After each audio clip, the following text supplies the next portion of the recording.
সভাপতি, সবার পরিচিত মাননীয় রাহুল দা, কেন্দ্রের সরকারের সম্মানীয় মন্ত্রী রাজস্থান থেকে এসেছেন মাননীয় অর্জুন মেঘওয়াল জি।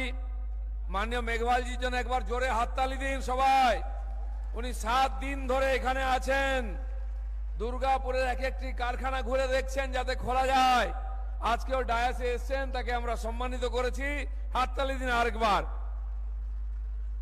আমার মনে হয় মেঘওয়ালজি রাজস্থান থেকে এসেছেন, ওখান থেকে গরমটা নিয়ে এসেছেন এখানে। রাজস্থান কি গরমি यहाँ आपके साथ आ गया है, তো আমরাও ঠান্ডা করে দেবো এখানে।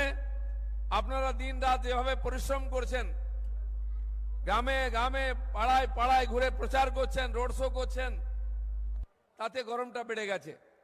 কিন্তু এটাও ঠিক, ভারতীয় জনতা পার্টি এখানে অনেকের গরমকে ঠান্ডা করে দিয়েছে পশ্চিমবাংলায়। এই গরমও ঠান্ডা করে দেবে ভোট আসতে আসতে। তো আজকে আমাদের মাননীয় বিধায়ক আছেন লক্ষণ দা, জেলা সভাপতি অভিজিৎ দা, জেলার যিনি in charge Krishna Ghosh, co convener Laxmikant Shaw, জেলা প্রদেশের অন্যান্য নেতৃবর্গ, তাদের পরিচয় হয়ে গেছে, আমি ওদিকে যাচ্ছি না। মাননীয় অমিত শাহজি, যার ভাষণ শোনার জন্য আমরা এই গরমের মধ্যে উপস্থিত হয়েছি, তিনি কৃষ্ণনগর থেকে হেলিকপ্টারের যাত্রা শুরু করে দিয়েছেন। কয়েক মিনিটের মধ্যে এখানে পৌঁছে যাবেন। তাকে আমরা আসতেই ওনার ভাষণ শুরু হয়ে যাবে, কারণ তার পরের প্রোগ্রামে যেতে হবে। বন্ধুগণ, আজকে রোদ নাই, কিন্তু যতক্ষণ না ভোট হচ্ছে আমাদের কষ্টের শেষ নাই। আমরা জানি প্রত্যেক বছর কোনো না কোনো ইলেকশন থাকে এই গরমের সময়। তাই যেদিন থেকে আমরা রাজনীতিতে এসেছি, প্রতি বছর গরমের সময় ইলেকশন লড়ি। পঞ্চায়েত হোক, মিউনিসিপালিটি বা কর্পোরেশন হোক, বিধায়ক হোক, সাংসদ হোক, সব নির্বাচন এই সময় হয়। তো আমরা সিজন হয়ে গেছি, গরম এলে ভোট হবে এটা আমরা জানি। রাজনৈতিক পার্টির কাছে ভোট হচ্ছে সবচেয়ে বড় উৎসব আর সবচেয়ে বড় পরীক্ষা। আমরা উৎসব হিসাবে নিয়েছি এই রাজনীতিক এই ইলেকশনকে, আর এই পরীক্ষায় আমরা পাস করব, ভালো নম্বর পেয়ে পাস করব। কি পাস করব? তো গত বছর আপনারা লড়াই করে, গত 5 বছর আগে লোকসভা নির্বাচনে দুর্গাপুরের মানুষ সবচেয়ে বেশি লিড দিয়েছিল, তাই বর্ধমান দুর্গাপুর সিট আমরা জিতেছিলাম। ওদিকে কম ছিল, তাই মার্জিন কমে গেছিল। এবারে বর্ধমান বলেছে ওখানকার 4টে সিটই লিড দেবে, তাই দুর্গাপুরের মানুষ পূর্ব আর পশ্চিম আর গলসি এই 3টে বিধানসভা যা লিড দেবে এ পুরোটাই আমাদের সঙ্গে যুক্ত হবে, একটা ভোটও কম হতে দেব না। আপনারা যদি 1 লাখ লিড দেন তাহলে 1 লাখের বেশি লিডে জিতবো। আপনারা যদি 1.5 লাখ লিড দেন, 1.5 লাখের বেশি লিড নিয়ে জিতবো। তার সঙ্গে বর্ধমানের 4টে, বর্ধমান উত্তর, বর্ধমান দক্ষিণ, মন্তেশ্বর এবং ভাতারও যুক্ত করবে। ওখানকার কর্মীরা দিনরাত পরিশ্রম করছেন। আমিও প্রায় বেশিরভাগ গ্রামে পৌঁছে গেছি। সাংসদ নির্বাচনে লোকে বিধানসভা ঘুরে, লোকে ব্লক অবধি যায়, কেউ কেউ মন্ডল যাওয়ার চেষ্টা করেন। আমি সব মন্ডল প্রায় ঘুরে নিয়েছি, সব পঞ্চায়েত ঘুরে নিয়েছি, এবারে সব গ্রামে যাওয়ার চেষ্টা করছি। আপনাদের মধ্যে অনেকে এসে বলেছেন, দাদা ওই গ্রামটা যাওয়া হয়নি, ওই পাড়া বাজারটা যাওয়া হয়নি। আমি আজকে সকালে পুরো আমলাজোড়া যে অঞ্চল আছে তার মধ্যে 8-10টা গ্রাম ঘুরে এসেছি। গতকাল ভাতারে 13-14টা গ্রাম ঘুরেছি বিকাল থেকে রাত্রির পর্যন্ত। সেই জন্য প্রত্যেকটি গ্রাম কমসে কম 2-3টে বুথ আছে, সব গ্রামে আমি পৌঁছবো। আগামী 4-5 দিন সকাল 6টা থেকে রাত 10টা অবধি আমি প্রবাস করে সমস্ত গ্রামে যাওয়ার চেষ্টা করব। সেই জন্য প্রত্যেকটি গ্রামবাসী তাদের ক্যান্ডিডেটকে দেখতে পাবেন। আপনারা বলুন যে এরকম কোন ক্যান্ডিডেট নাই যে গ্রাম পর্যন্ত যায়, আমাদের ক্যান্ডিডেট গেছে। আর লোক বলেই দিচ্ছে দাদা আপনি জিতবেন।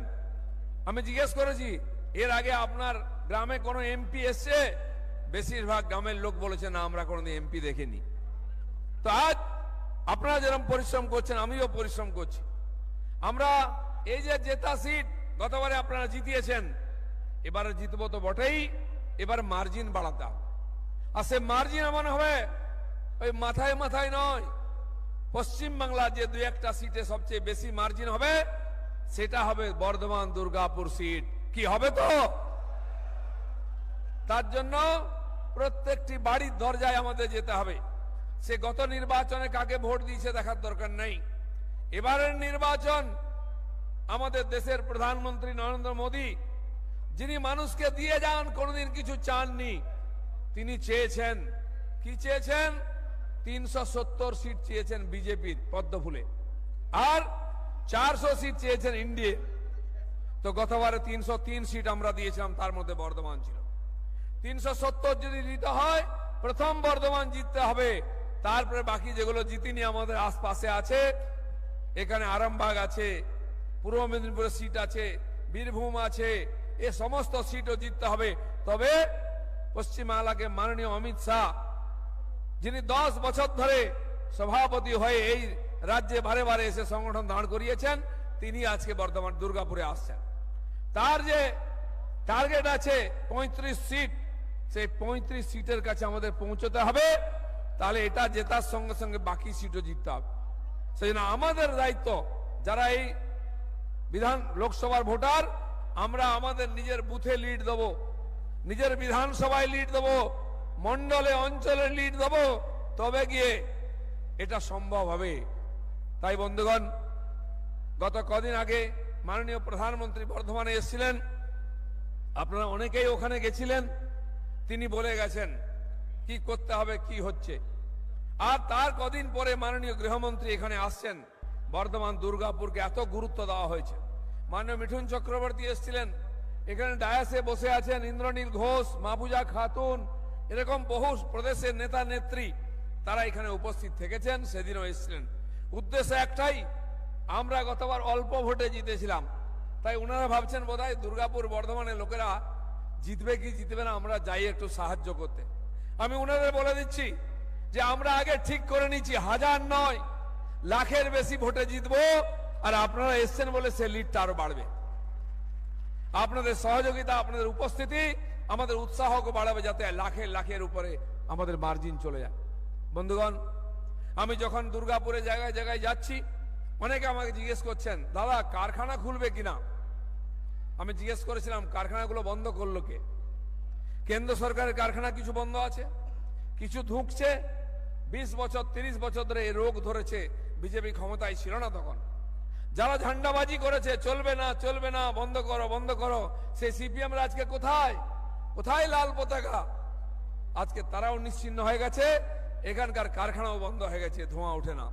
সেই একই রোগটা ধরেছে টিএমসি কে, কারখানার সামনে বসে তোলাবাজি করা, শ্রমিকদেরকে টাকা নিয়ে চাকরিতে ঢোকানো।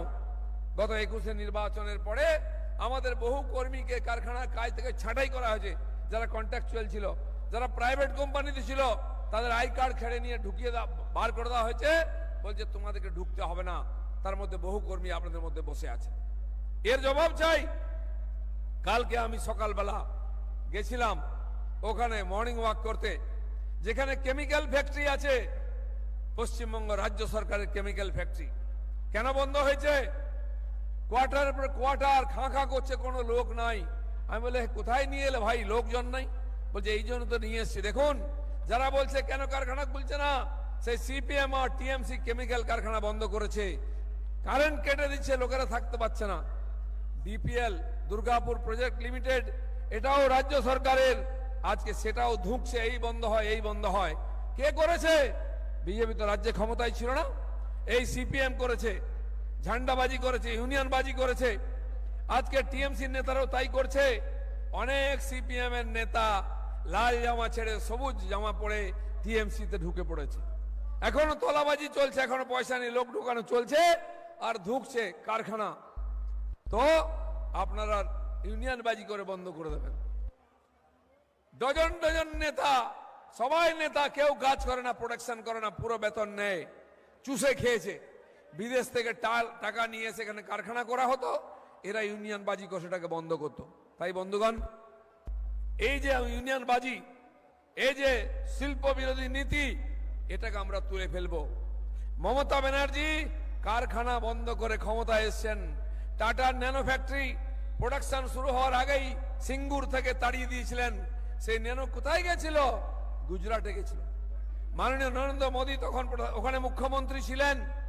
ওখানে যাওয়ার সঙ্গে সঙ্গে 24 ঘন্টার মধ্যে তাদেরকে জমি দিয়ে দেওয়া হয়, রাস্তা বানানো হয়, বিদ্যুৎ দেওয়া হয়, সব সুবিধা দেওয়া হয়। আর এখানে 1000 কোটি টাকা খরচা করে 3 ফসলি জমিতে যে কারখানা হয়েছিল সেটা বন্ধ হয়ে গেল। শুধু বন্ধ হয়নি, উনি বলেছেন দিন ভোট দিন, আমাকে বন্ধ করে দিয়েছি, লোক ভোটও দিয়েছে। তো কারখানা বন্ধ করা মুখ্যমন্ত্রী তো কারখানা খুলবে না, সে তো বন্ধই করবে। তাই আজকে যান সিঙ্গুরে, চারিদিকে কাশবন দেখা যাচ্ছে। যেমন আমাদের এখানে ধান চাষ হয়েছে, ওখানে ধান হতো, আলু হতো, সবজি হতো, 3 বার ফসল হতো, সবচেয়ে উর্বর জমি পশ্চিমবাংলার, আজ কাশবন হয়ে আছে।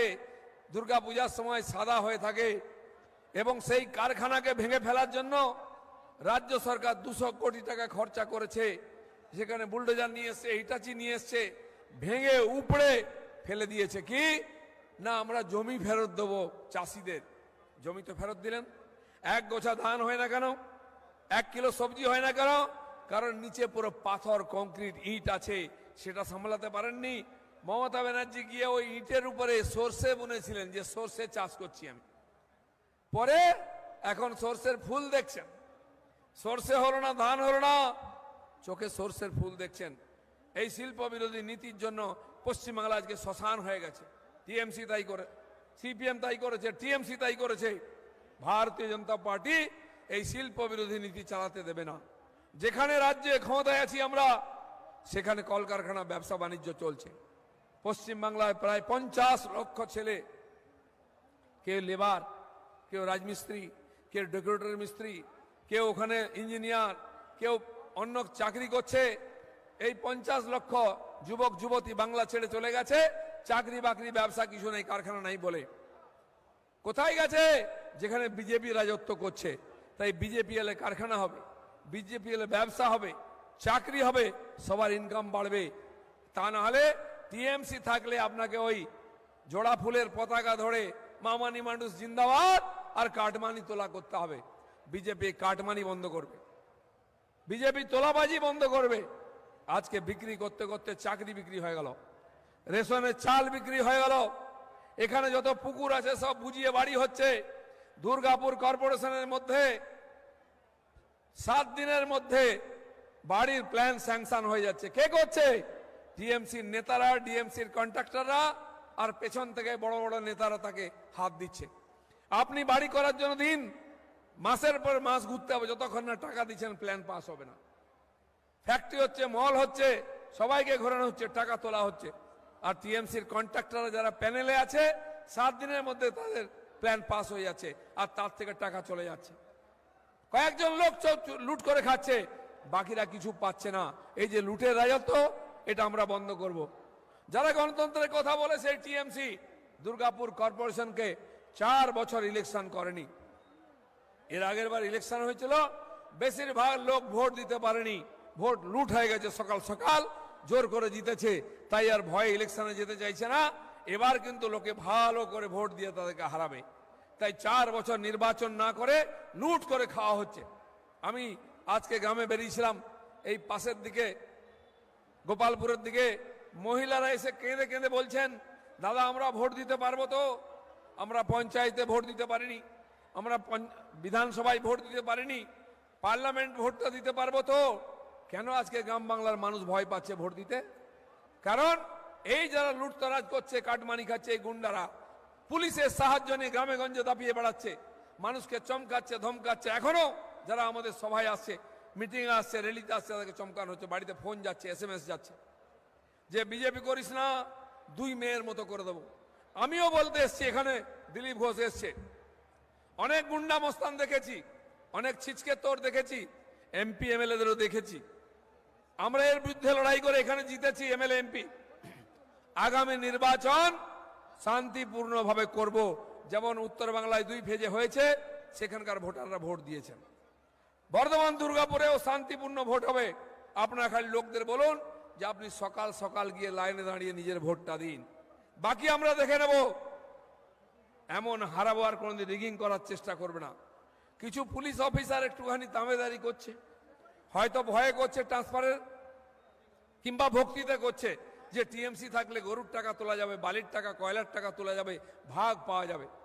হবে না। এই বালি খাদান যেখান থেকে কোটি কোটি টাকা উঠছে, পরশুদিন ভাইপো এসেছিলেন, সব খাদান মালিকদেরকে বলেছে কত লক্ষ টাকা দিতে হবে বলে দিয়েছেন, এবং বলেছেন 2-3 লক্ষ ভোটে নাকি বর্ধমান দুর্গাপুরকে জেতাতে হবে টিএমসি কে। আমি বলছি স্বপ্ন দেখছেন? যদি বাড়াবাড়ি করেন, আমি জানি কারা কি করে, কোথার থেকে টাকা আনে, গরু কয়লা, কোথার থেকে বালি করে খাচ্ছেন। ঠিকই আছে, কয়লাতে একটু টাইট হয়েছে, বালিতে পুরো টাইট হবে। এবং শুধু তাই নয়, ইডি সিবিআই বসে নাই এখানে, তারা সব খবর রাখছে। অনেক লম্বা লিস্ট, দেরি হচ্ছে। সেই জন্য টিএমসি কে, ভাইপোকে, পিসি কে খুশি করার জন্য কিছু করবেন না। বিনা কারণে লোকের ভাত মারি না আমরা, কিন্তু যারা অবৈধভাবে বালি খাদান চালাচ্ছেন, টিএমসি কে পয়সা দিচ্ছেন, গুন্ডা পাঠাচ্ছেন ভোট করার জন্য, তাদের সাবধান হওয়ার জন্য বলে দিচ্ছি। কারণ দিলীপ ঘোষ দুদিনের জন্য আসেনি, 5 বছর এখানে থাকবে, সমস্ত হিসাবপত্র বরাবর করে যাবে। আমি অনেক গুন্ডা দেখে এসেছি, মাফিয়া দেখে এসেছি খড়গপুরে। জিজ্ঞেস করুন কি ব্যবহার করেছি, তারা কেন ভদ্রলোক হয়ে গেছে। এখানকার যারা মানুষকে চমকে ধমকে বালি পাথর কয়লার টাকা তুলে মানুষকে চমকাচ্ছে আর লুট করে খাচ্ছে, টিএমসি কে সাপ্লাই করছে, তাদেরকে বলে দিচ্ছি এই দাদাগিরিটা বন্ধ করুন। সাধারণ মানুষকে তাদের পয়সা নিয়ে তাদের চমকানো বন্ধ করুন। তা না হলে আমরাও জানি কাকে কিভাবে সিধা করতে হয়। যে উত্তরপ্রদেশ, বিহার থেকে আরম্ভ করে যে রাজ্যে ক্ষমতা আছে জিজ্ঞেস করে নি। বন্ধুগণ, এখানকার বহু কারখানা বন্ধ আছে, বারবার কথা হচ্ছে। আমাদের কেন্দ্র সরকার 2টি নতুন ফ্যাক্টরি, একটা পুরনো ডিএসপি, সেখানে 10,000 কোটি টাকা ইনভেস্ট করেছে যাতে মডার্নাইজেশন হয়, নতুন চাকরি হয়, লাভ হয়, তার কাজ চলছে। দ্বিতীয় হচ্ছে ডিভিসি, তার পুরনো প্ল্যান্ট ভেঙে ফেলা হয়েছে যেখানে বিদ্যুৎ তৈরি হতো। 9,000 কোটি টাকার বেশি দিয়েছে, যে টাকা দিয়ে নতুন প্ল্যান্ট তৈরি হবে, 800 মেগাওয়াট বিদ্যুৎ তৈরি হবে এবং হাজার হাজার লোকের ইনকাম হবে, চাকরি হবে, দোকান হবে, ব্যবসা হবে, যাতায়াত ব্যবস্থা হবে, ট্রান্সপোর্ট হবে, যাতে নতুন করে দুর্গাপুর সেজে ওঠে। মাননীয় মন্ত্রী মেঘওয়ালজি আছেন, আমরা তিনি আসার সঙ্গে সঙ্গে তার সঙ্গে বসেছিলাম। এখানে একটা ফার্টিলাইজার ফ্যাক্টরি আছে, সার কারখানা, বহু বছর বন্ধ। ভারতবর্ষের 4টে বড় বড় সার কারখানা আমাদের সরকার খুলেছে, বিহারেও একটা, প্রোডাকশন শুরু হয়ে গেছে। আপনারা জানেন আমাদের কৃষকরা যাতে ভালো ফসল ফলাতে পারে, প্রধানমন্ত্রী সব সময় সচেষ্ট থাকেন তারা যাতে সার বীজ ঠিক সময় পায়, তাই বিদেশ থেকে ইউরিয়া আনতে হয়, অনেক ডলার খরচা করতে হয়। আমরা চাইছি আমাদের দেশে এখানে সার তৈরি হোক, যাতে আমাদের বাইরে থেকে ডলার খরচা করতে না হয়। তাই এই সার কারখানা যাতে নতুন করে শুরু হয়। মাননীয় মেঘওয়ালজি প্রাইম মিনিস্টার অফিসে কথা বলেছেন, তার প্রজেকশন শুরু হয়ে গেছে, অ্যাসেসমেন্ট শুরু হয়ে গেছে। কয়েক মাসের মধ্যে হয়তো আমরা ভালো খবর শুনবো যে সার ফ্যাক্টরি খুলতে যাচ্ছে। ঠিক সেরকম ডিভিসি যে ব্যারেজ, যার জলে আমরা স্নান, খাওয়া সব করি, জামা কাপড় কাচি, বাসন ধুই, এবং এইখানে যে সুন্দর ধান চাষ হয়েছে তা হয়। আমি বর্ধমানের গ্রামে গেছি, অনেক জমি খোলা পড়ে আছে, চাষ হয়নি ধানের। আমি জিজ্ঞেস করলাম ভাই কেন চাষ করেননি? বলছে ব্যারেজ থেকে জল আসছে না, তাই চাষ কমে যাচ্ছে আস্তে আস্তে। কারণ কি, এই ব্যারেজ এত বছর ধরে পলি জমতে জমতে, কাদা জমতে জমতে অর্ধেক জমে গেছে, অর্ধেক জল ধারণ ক্ষমতা কমে গেছে। তাই এদিকে চারিদিকে ফ্ল্যাট হচ্ছে, বাড়ি হচ্ছে, কারখানা হচ্ছে, তার জন্য জল লাগবে, আবার চাষের জন্য জল লাগবে। কি করে সম্ভব? এত মানুষ আসছে, খাওয়ার জন্য, স্নানের জন্য জল লাগবে। তাই সেই ব্যারেজকে ড্রেজিং করতে হবে, পলি তুলতে হবে। মাননীয় মন্ত্রীজি ডিপার্টমেন্টে ফোন করে জানলেন যে আজ পর্যন্ত রাজ্য সরকার একবারও প্রপোজাল পাঠায়নি, যেটা ড্রেজিং করার দরকার আছে। এত টাকা খরচা হবে, তাহলে এত জল ধারণ ক্ষমতা বাড়বে। আজ পর্যন্ত পশ্চিমবঙ্গ সরকার, সে লেফট হোক আর রাইট হোক, কেউ প্রপোজাল পাঠায়নি। সেই জন্য আমরা চাইছি এই যে ব্যারেজ আছে ডিভিসির, সেই ব্যারেজের ড্রেজিং হোক নতুন টেকনোলজি দিয়ে, নতুন কোম্পানিকে দিয়ে, সেটাও যাতে হয়। মাননীয় মন্ত্রীজি লেগে আছেন, আমার মনে হয় সে খবরও 6 মাসের মধ্যে পাবো। এর জল ধারণ ক্ষমতা বাড়বে, যাতে জলের ক্রাইসিস কম হয়। আমাদের সরকার, মাননীয় প্রধানমন্ত্রী, মাননীয় মন্ত্রীরা নিজেরা এসে সব জায়গায় হেঁটে হেঁটে ঘুরে দেখে যাচ্ছেন সমস্যা কি, তার সমাধান কি হতে পারে। প্রধানমন্ত্রী এসেছিলেন, এই সমস্যা তাকে আমরা দিয়েছি, তাই মাননীয় মন্ত্রী এসছেন এখানে, তিনি নিজে ঘুরে সমস্ত জায়গা দেখে আসছেন। যে কি কি এখানকার সমস্যা কিভাবে সমাধান হতে পারে। তো মোদি হ্যায় তো মুমকিন হ্যায়, এটা কেবল স্লোগান নয়, এটা হচ্ছে বাস্তবে নরেন্দ্র মোদি থাকলে এ সব সম্ভব হবে, নাহলে যেগুলো চলছে সেগুলো বন্ধ হয়ে যাবে। মোদি স্লোগান দিয়েছেন সবকা সাথ সবকা বিকাশ, তাই দেশের প্রত্যেকটি গরিব মানুষ আজকে বাড়িতে বসে চাল পাচ্ছে, ডাল পাচ্ছে, বাড়িতে বসে ভ্যাকসিন পেয়েছে, বাড়িতে বসে গ্যাস পেয়েছে, শৌচালয় পাচ্ছে, বাড়ি পাচ্ছে। এই কৃষকরা বাড়িতে বসে ব্যাংকের মাধ্যমে ৬,০০০ টাকা কৃষক সম্মান নিধি পাচ্ছে। এটা মোদিজির জন্য সম্ভব হয়েছে। কিন্তু দেখুন এখান থেকে লুট হয়ে যাচ্ছে, ১০০ দিনের কাজের টাকা লুট হয়েছে। তাই কেন্দ্র সরকার বন্ধ করেছে যে আগের যে হাজার হাজার কোটি টাকা দিয়েছে সেটা আগে হিসাব দাও। সিএজি বলেছে যে সরকারি অডিট করে যে কোম্পানি, যে প্রতিষ্ঠান, তারা বলেছে পশ্চিমবঙ্গ সরকার কেন্দ্রের পাঠানো ২,২৯,০০০ কোটি টাকার হিসাব দেয়নি। এই হিসাব চাওয়া হয়েছে, তখন দিদিমণি রাস্তায় নেমে চিৎকার চেঁচামেচি মোদিজিকে গালাগালি দিতে আরম্ভ করেছে। টাকা নেবেন, হিসাব দেবেন না। এই টাকা কার টাকা? এই টাকা ১০০ দিনের কাজের টাকা, যাতে গরিব মানুষ খেটে খেতে পারে। এই টাকা আবাস যোজনার টাকা, যাতে গরিব মানুষের মাথার উপরে ছাদ হয়। এই টাকা রাস্তার টাকা, যাতে আপনার আমার বাড়ির সামনে পাকা রাস্তা হয়। এই টাকা সেই জল জীবন মিশনের টাকা, ৩ বছর আগে এসছে, যাতে প্রত্যেক বাড়ির সামনে খাওয়ার জলের ট্যাপ চলে আসে। এই টাকা হচ্ছে স্কুল বিল্ডিং ভেঙে পড়ছে বানাবার জন্য টাকা। এই টাকা হচ্ছে যে পুলিশ বন্ধুরা ব্যারাকে থাকেন, জল পড়ে, সেই ব্যারাক নতুন করে বানাবার জন্য থানার বিল্ডিং এর জন্য টাকা। দিদিমণি কৃষক মন্ডি করেছেন, প্রায় ২৭২টা করেছেন, কৃষক বাজার, কৃষক মন্ডি। সেখানে কৃষকরা যেতে পারে না, সেখানে চাল ডাল সবজি বিক্রি হয় না। তার পার্টির লোকেরা ফুর্তি করে, মদ খায় আর ফুটানি মারে। আর সবুজ সাথী সাইকেলের গোডাউন তৈরি হয়েছে, জেলায় জেলায় সুপার স্পেশালিস্ট তৈরি হয়ে গেছে কারখানা, কোটি কোটি টাকা কেন্দ্রের খরচ করে। আপনি যান, ডাক্তার নাই, নার্স নাই, ওষুধ নাই, বেড নাই। কিসের জন্য? কেন্দ্র সরকার টাকা দিয়েছে, বিল্ডিং বানিয়ে নীল সাদা রং করেছেন, বলছে দেখুন আপনার জন্য হসপিটাল বানিয়েছি। কিন্তু কার যদি হার্ট অ্যাটাক হয়ে যায়, গিয়ে ওখানে রাত্রে পৌঁছে গেলে জ্যান্ত ফিরতে পারবে না। এরকম হসপিটাল খালি ভোট নেওয়ার জন্য করেছেন। এখন আর মানুষ বোকা বনছে না, তাই মহিলাদের ৫০০ টাকা দিচ্ছেন, এখন বলছেন ১০০০ টাকা দেবো। কত লোভ দেখাবেন? ১০০০ টাকা দিন আর ৫০০ টাকা দিন। সন্দেশখালীতে মহিলাদের সঙ্গে যে ব্যবহার করেছেন, পশ্চিমবাংলার কোনো মহিলার আপনাকে ভোট দেবে না। তাই দিদির সভায় লোক হয় না, ভাইপোর সভায় লোক হয় না। আমাদের মেদিনীপুরের ছেলে এমপি আছে দেব, যে ১০ বছর এমপি হয়ে গেছে, কোনো কাজ করেনি, তাকে নিয়ে গিয়ে নাচ গান করিয়ে লোক জমা করছে। দেব হচ্ছে যে পার্লামেন্টেও যায় না, যে ঘাটাল লোকসভায়ও যায় না, সে এখন তাদের সবচেয়ে বড় প্রচারক হয়েছে, স্টার ক্যাম্পেনার। তাকে নিয়ে সারা বাংলায় ঘোরানো হচ্ছে। সে বেচারাও কি করবে? নাহলে তার সিনেমা বন্ধ করে দেবে, রিলিজ করতে দেবে না, অভিনয় বন্ধ করে দেবে। তাই এই গরমে ৪৬ ডিগ্রিতে গিয়ে নাচা গানা করে ঘেমে নিয়ে টিএমসির প্রচার করছে। গতবারেও বলেছিল দাঁড়াবো না, এবারেও বলেছে দাঁড়াবো না, কিন্তু এমন টাইট দিয়েছে, ঠিক গিয়ে দাঁড়িয়েছে, কারণ পেটের ভাত মেরে দেবে। আজকে রুদ্রনীল সিনেমা করতো, আমাদের পার্টিতে আসার পরে ওকে একঘরে করে দিল। এরকম বহু শিল্পী আমাদের সঙ্গে এসছেন, তাদেরকে ইন্ডাস্ট্রি থেকে ব্যান করে দেওয়া হয়েছে। এই রাজনীতি, লোকের পেট মারার রাজনীতি বন্ধ করতে হবে। তাই মোদি সবকা সাথ সবকা বিকাশ, সবার উন্নয়ন চাই। সমস্ত মানুষকে, গরিব ধনী শহর গ্রামের সবাইকে সুযোগ দিতে হবে। আর সবকা বিশ্বাস, সবার বিশ্বাস জিততে হবে। জিতেছেন মোদিজি, তাই ২৮২ থেকে ৩০৩ হয়েছে, ৩৭০-এর টার্গেট দিয়েছেন। তাই বলেছেন, এবারে বলেছেন সবকা প্রয়াস, মানে পরিশ্রম, চেষ্টা। কিসের জন্য? আগামী ২৫ বছর, ১৯৪৭-এর মধ্যে স্বাধীনতার ১০০ বছর পূর্ণ হলে এই দেশ দুনিয়ার মধ্যে শ্রেষ্ঠ দেশ হবে, উন্নত দেশ হবে। তাই সবাইকে পরিশ্রম করতে হবে। তাই সরকারি কর্মচারী হোক, বেসরকারি কর্মচারী হোক, সমাজকর্মী হোক, আমাদের পার্টির কর্মী হোক, দিন রাত পরিশ্রম করছি আমরা এই ভারতকে, নতুন ভারত গড়ার জন্য।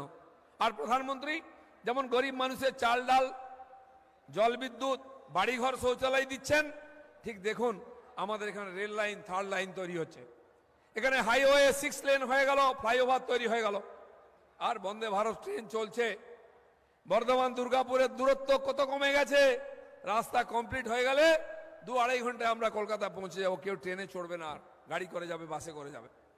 আর আমাদের এখানে এয়ারপোর্ট আছে শোনা, এর জন্য কোভিডের জন্য অনেক কমে গেছে বিমান, আবার নতুন রুটে বিমান শুরু হয়ে যাবে, সমস্ত ঠিক হয়ে গেছে। 1-2 মাসের মধ্যে বেঙ্গালুরু, মুম্বাই থেকে আরম্ভ করে যা যা বন্ধ হয়েছিল চালু হয়ে যাবে। এই সরকার বিশ্বের সামনে উদাহরণ তৈরি করেছে। বিজ্ঞানীরা চন্দ্রযান তৈরি করেছেন, যেখানে কেউ পৌঁছতে পারেনি, আমাদের চন্দ্রযান পৌঁছেছে বিক্রম। তারপরে সূর্যযান শুরু করেছি আমরা, সেও সূর্যের খবর আনতে যাচ্ছে। এই দেশের বিজ্ঞানীরা প্রথম ভ্যাকসিন তৈরি করেছে। আমরা দুনিয়ার কাছে হাত পাততাম, প্লেগ হয়ে লক্ষ লক্ষ কোটি কোটি লোক মরে যেত, ম্যালেরিয়ায় মরে যেত, তারপরে কলেরাতে মরে যেত, টিকা ছিল না। আমাদের বিজ্ঞানীদের মোদিজি বললেন 6 মাসের মধ্যে টিকা চাই। ফেব্রুয়ারি মাসে কমিটি তৈরি করলেন, মার্চ থেকে চেষ্টা শুরু হলো, সেপ্টেম্বরে দুটো ভ্যাকসিন তৈরি হলো। আমরা শুধু 140 কোটি নয়, সারা বিশ্বে 100টা দেশের লোককে আমরা ভ্যাকসিন দিয়েছি, প্রধানমন্ত্রী দিয়েছেন। তারা বাবা করছে, মোদি মোদি করছে। কি করে সম্ভব হলো? কেন 70 বছর 75 বছর হয়নি? কারণ মোদির মতো নেতা ছিল না। সেই জন্য মোদি হ্যায় তো মোদি হয়তো মোদি হয়তো মোদি থাকলে সব সম্ভব আছে।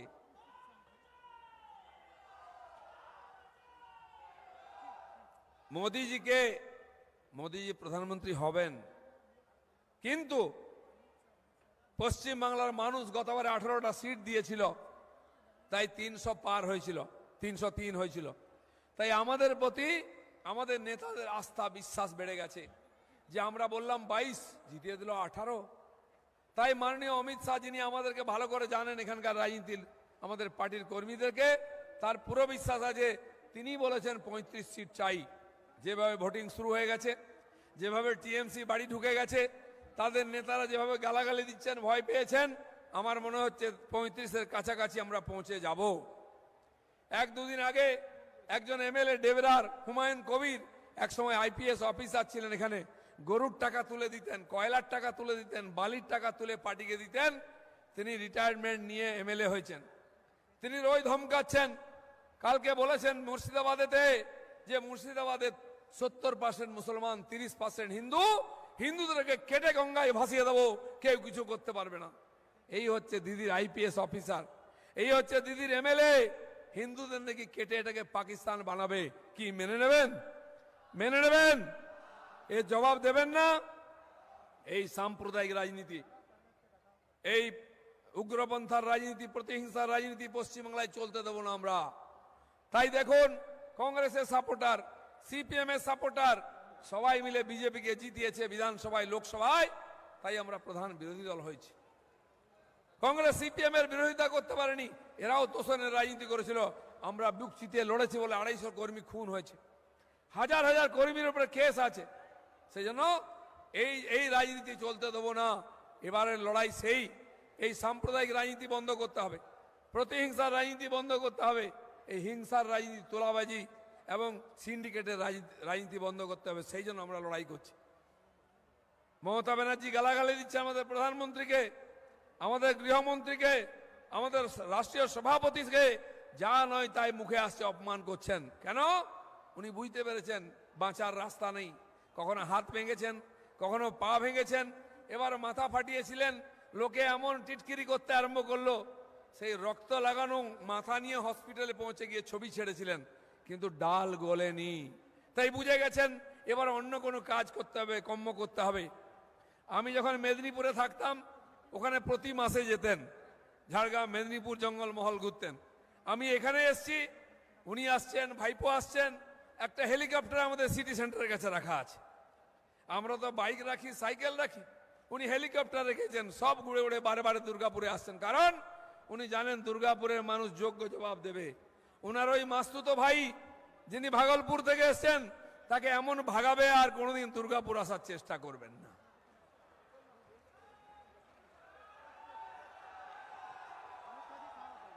अमित शाह जी स्वागतम, माननीय अमित शाह स्वागतम, अमित शाह जिंदाबाद, अमित शाह जिंदाबाद। जिंदाबाद जिंदाबाद। अमित शाह जी स्वागतम। स्वागतम अमित शाह जी स्वागतम। स्वागतम स्वागतम अमित शाह जिंदाबाद। जिंदाबाद जिंदाबाद अमित शाह जिंदाबाद। जिंदाबाद जिंदाबाद अमित शाह जी स्वागतम। स्वागतम स्वागतम अमित शाह जी দুর্গাপুরের মাটিতে স্বাগতম। स्वागतम स्वागतम আমাদের মাঝে এসে উপস্থিত হয়েছেন যশস্বী গৃহমন্ত্রী মাননীয় অমিত শাহ মহাশয়। ওনাকে সম্বর্ধনা জানাবেন উত্তরীয় দিয়ে। এরপরে মাননীয় দিলীপ দা উত্তরীয় দিয়ে সম্বর্ধনা জানাচ্ছেন। মাননীয় অমিত শাহজি আমাদের সকলকে সম্বোধন করবেন নিজের বক্তব্যের মাধ্যমে। भारत माता की, भारत माता की। अमित शाह जिंदाबाद, अमित शाह जिंदाबाद, अमित शाह जिंदाबाद।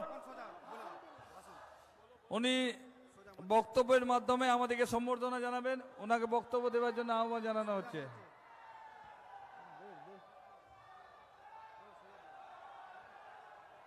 মাননীয় অমিত শাহজি বক্তব্য রাখবেন। করতালি দিয়ে ওনাকে অভিনন্দন জানাবেন।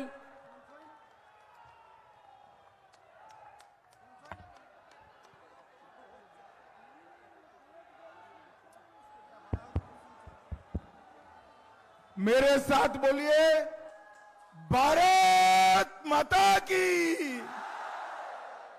वंदे। क्यों भाई, दुर्गापुर वालों की आवाज को क्या हो गया है?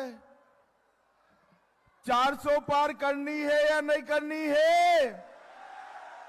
मोदी जी को तीसरी बार प्रधानमंत्री बनाना है या नहीं बनाना है? दिलीप घोष जी को चुनकर भेजना है या नहीं भेजना है? तो ऐसी आवाज नहीं चलेगी।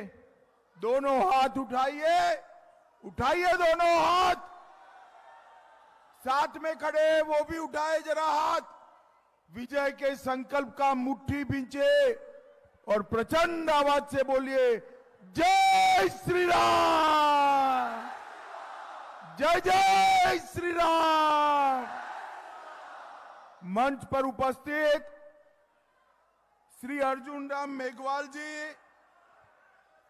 लखन चंद दोरई जी, संजय सिंह जी, श्री अभिजीत दत्ता जी, श्री अभिजीत जी, श्री चंद्रशेखर बैनर्जी, श्री संजीव सेन जी, बहन मनीषा सिकदार जी, रुद्रनील घोष जी, जितेंद्र तिवारी जी, विमान रॉय जी, सुमित मंडल जी, लक्ष्मीकांत सो जी, और आज जिनको जिताने की अपील करने के लिए मैं आया हूं, ऐसे भाजपा के वरिष्ठ नेता भाई दिलीप घोष के लिए जोर से ताली बजाओ सभी लोग। और आज इस विशाल सभा के अंदर इतनी बड़ी संख्या में आए हुए प्यारे भाइयों, बहनों, माताओं और मेरे जिगर के टुकड़े जैसे युवा मित्रों, आप सभी को नमस्कार। भाइयों बहनों, सबसे पहले दुर्गापुर स्थित कालीवाड़ी मंदिर को मैं प्रणाम कर कर मेरी बात की शुरुआत करना चाहता हूं। श्री दुर्गाचरण मुखोपाध्याय, श्री चित्तरंजन दास को और रास बिहारी बोस को नमन कर कर मेरी बात की शुरुआत करना चाहता हूं। हमारे कार्यकर्ता सुनील मंडल और संदीप घोष को राजनीतिक हिंसा में अपनी जान गंवानी पड़ी है। मैं दोनों हमारे भाइयों को मनपूर्वक श्रद्धांजलि देकर मेरी बात करता हूं। भाइयों बहनों, आप सभी लोग यहां पर भारतीय जनता पार्टी को विजयी बनाने के लिए एकत्रित हुए हैं। यहां से हमारे प्रत्याशी दिलीप घोष जी है। दिलीप दा बंगाल में भारतीय जनता पार्टी बढ़ी, उस वक्त भारतीय जनता पार्टी के अध्यक्ष थे हमारे बड़े नेता है दिलीप दा। भाई और बहनों, मैं आज एक बात बताने आया हूं। आप जब दिलीप दा के नाम पर, कमल के निशान पर जब बटन दबाओ, तब एक बात याद रखना, आपका दबाया हुआ एक एक वोट नरेंद्र मोदी जी को तीसरी बार प्रधानमंत्री बनाने वाला है। भाइयों बहनों, नरेंद्र मोदी जी को तीसरी बार प्रधानमंत्री बनाने का मतलब है देश के अर्थतंत्र को दुनिया में तीसरे नंबर पर पहुंचाने का काम करना। नरेंद्र मोदी को तीसरी बार प्रधानमंत्री बनाने का मतलब है देश में से आतंकवाद और नक्सलवाद को समाप्त कर देना। 3 करोड़ गरीब बहनों को लखपति दीदी बनाना। भाइयों बहनों, मोदी जी ने 10 साल में करोड़ों गरीबों के जीवन में नया उजाला फैलाने का काम किया है। भाइयों बहनों, मैं आज आपको पूछना चाहता हूं, ये राम मंदिर बनना चाहिए था या नहीं बनना चाहिए था? अरे जोर से बोलो, बनना चाहिए था या नहीं बनना चाहिए था? एक कांग्रेस पार्टी और तृणमूल कांग्रेस 70 साल से राम मंदिर को अटका रहे थे, भटका रहे थे, लटका रहे थे। आपने मोदी जी को 18 सीट देकर दूसरी बार प्रधानमंत्री बनाया। 5 ही साल में भूमि पूजन भी किया, केस भी जीता और 22 जनवरी को प्राण प्रतिष्ठा कर जय श्री राम कर दिया। भाइयों बहनों, जब प्राण प्रतिष्ठा हुई, ये ममता दीदी को निमंत्रण भेजा गया था, भतीजे को भी भेजा गया था, परंतु वो लोग नहीं गए। आपको मालूम है क्यों नहीं गए? मालूम है दुर्गापुर वालों? मैं बताता हूं, वो अपनी वोट बैंक से डरते हैं। उनकी वोट बैंक कौन सी है मालूम है ना आपको? है या नहीं है? अरे जोर से बोलो, है या नहीं है?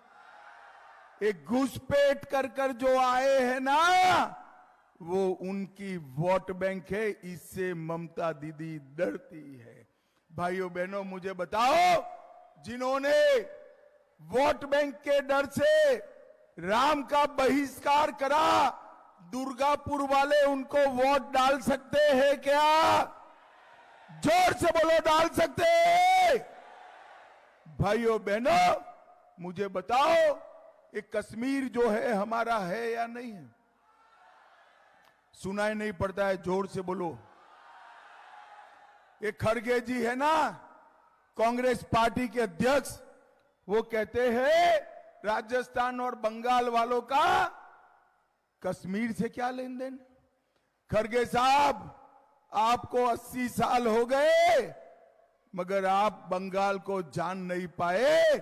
मेरे दुर्गापुर का बच्चा बच्चा कश्मीर के लिए अपनी जान दे सकता है, जान दे सकता है। भाइयों बहनों, एक कम्युनिस्ट, तृणमूल कांग्रेस, कांग्रेस पार्टी, ये सब ने 70 साल से धारा 370 को संभाल कर रखा। इसके कारण कश्मीर से पूरे देश भर में आतंकवाद फैलता था। मोदी जी को आपने दूसरी बार प्रधानमंत्री बनाया। 5 अगस्त 2019 को मोदी जी ने धारा 370 को समाप्त कर दी। भाइयों और बहनों, जब कश्मीर में धारा 370 हटाने का बिल लोकसभा में चल रहा था, ये राहुल बाबा खड़े हो गए। जानते हो ना राहुल बाबा को? अरे जानते हो या नहीं? वो बोलो खड़े हो गए। इन्होंने कहा धारा 370 मत हटाओ, मैंने बोला भाई क्यों ना हटाए? तो उन्होंने कहा कश्मीर में खून की नदियां बह जाएगी। अरे राहुल बाबा, 5 साल हो गए, खून की नदियां छोड़ो, किसी की कंकर चलाने की हिम्मत नहीं हुई है, कंकर चलाने की। भाइयों बहनों, मोदी जी ने इस देश से आतंकवाद को समाप्त करने का काम, 10 साल तक ये ममता बनर्जी के सहयोग से कांग्रेस की सरकार चलती थी। आए दिन पाकिस्तान और बांग्लादेश से आलिया मालिया जमालिया घुस जाते थे, बम धमाके करते थे, मगर ये अपनी वोट बैंक के कारण कुछ नहीं बोलते थे। मैं आज आपको बताने आया हूं, उरी और पुलवामा में हमला किया, मोदी जी ने 10 ही दिन में सर्जिकल स्ट्राइक और एयर स्ट्राइक कर पाकिस्तान के घर में घुसकर आतंकवादियों का सफाया करने का काम नरेंद्र मोदी जी ने। भाइयों बहनों, मोदी जी ने 80 करोड़ गरीबों के लिए ढेर सारे काम किए। 80 करोड़ लोगों को प्रति व्यक्ति प्रति माह 5 किलो चावल दिया। आपके पास जो चावल आता है ना, वो दीदी ने नहीं भेजा है, नरेंद्र भाई ने भेजा है, नरेंद्र मोदी ने भेजा है। 12 करोड़ लोगों का शौचालय बनाया, वो भी नरेंद्र मोदी ने भेजा है। 4 करोड़ लोगों को घर मिला, वो भी नरेंद्र मोदी ने भेजा है। 10 करोड़ लोगों को गैस का सिलेंडर मिला, वो भी नरेंद्र मोदी ने भेजा है। और 14 करोड़ लोगों को नल से जल मिला, वो भी नरेंद्र मोदी ने भेजा है।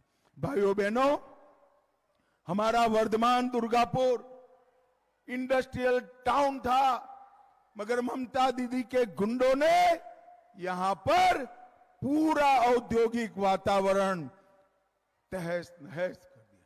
मैं आपको एक मोदी गारंटी कहकर जाता हूं, दिलीप दा को जिता दो, वर्धमानपुर की बंद पड़ी हुई, दुर्गापुर की बंद पड़ी हुई सभी उद्योगों को चालू करने का काम भारतीय जनता पार्टी करेगी। ये स्टील प्लांट है, अफवाहें फैलाते हैं कि स्टील प्लांट बंद कर देंगे। मैं आज कहता हूं, उल्टा स्टील प्लांट और यूरिया प्लांट दोनों में नया निवेश कर उसका विस्तार करने का काम नरेंद्र मोदी करने वाले।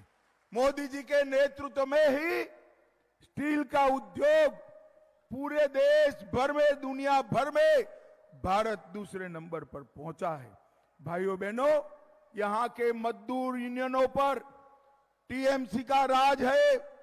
गरीब मजदूरों की मजदूरी की उगाही कर टीएमसी के गुंडे भतीजे को देते हैं।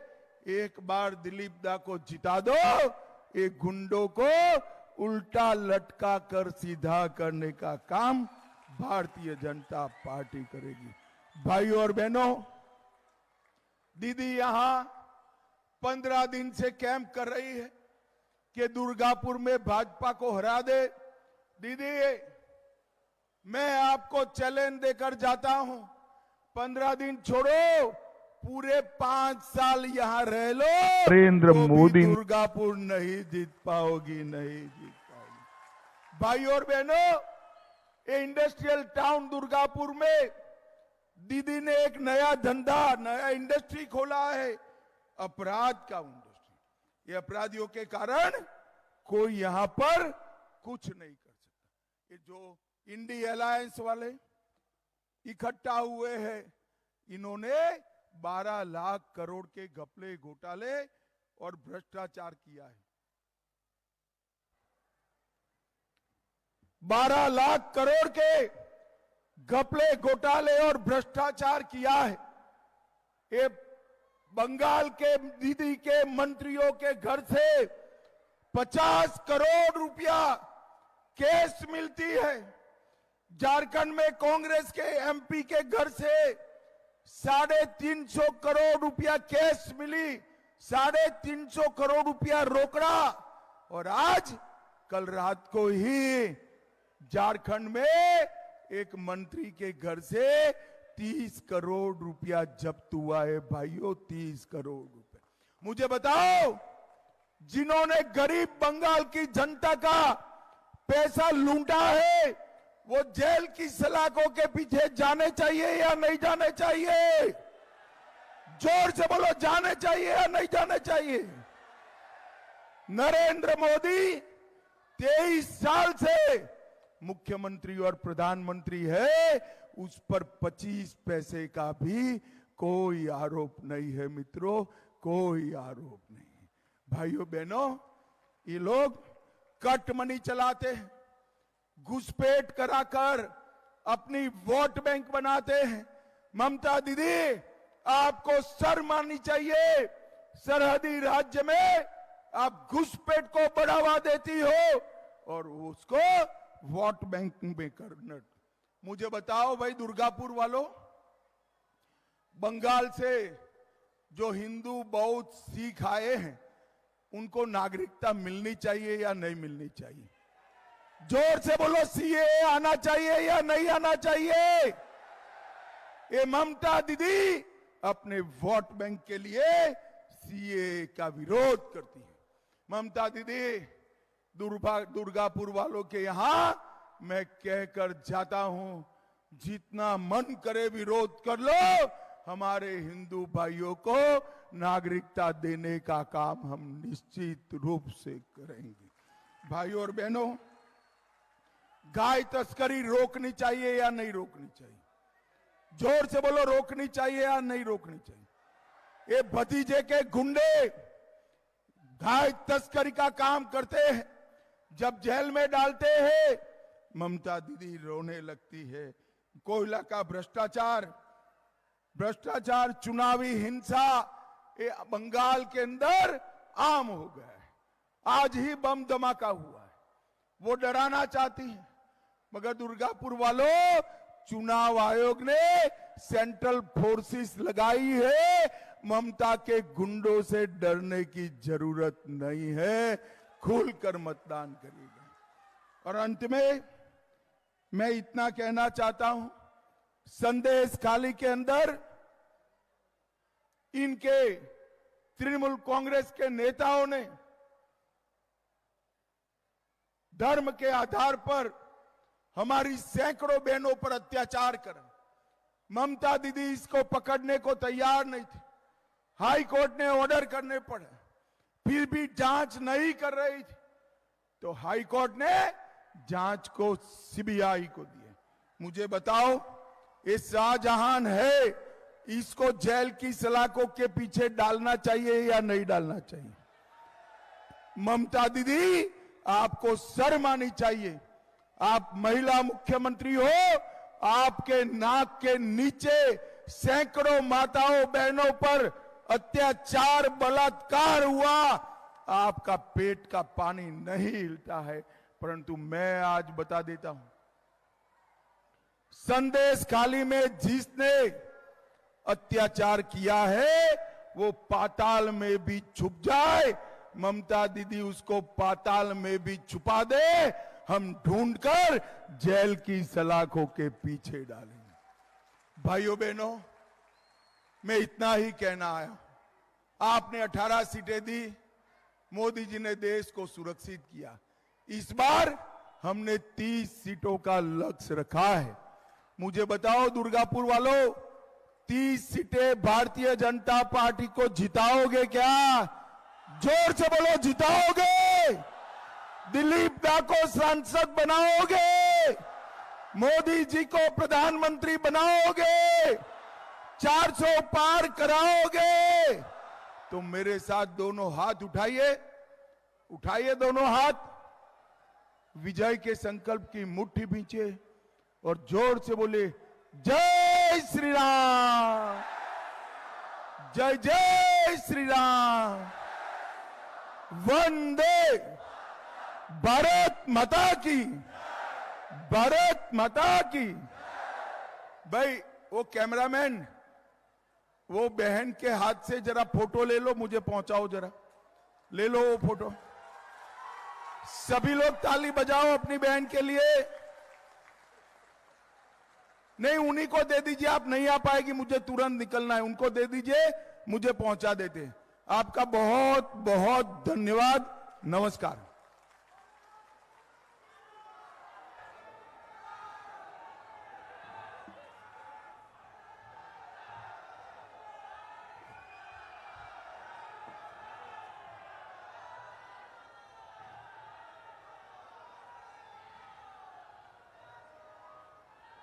चलो।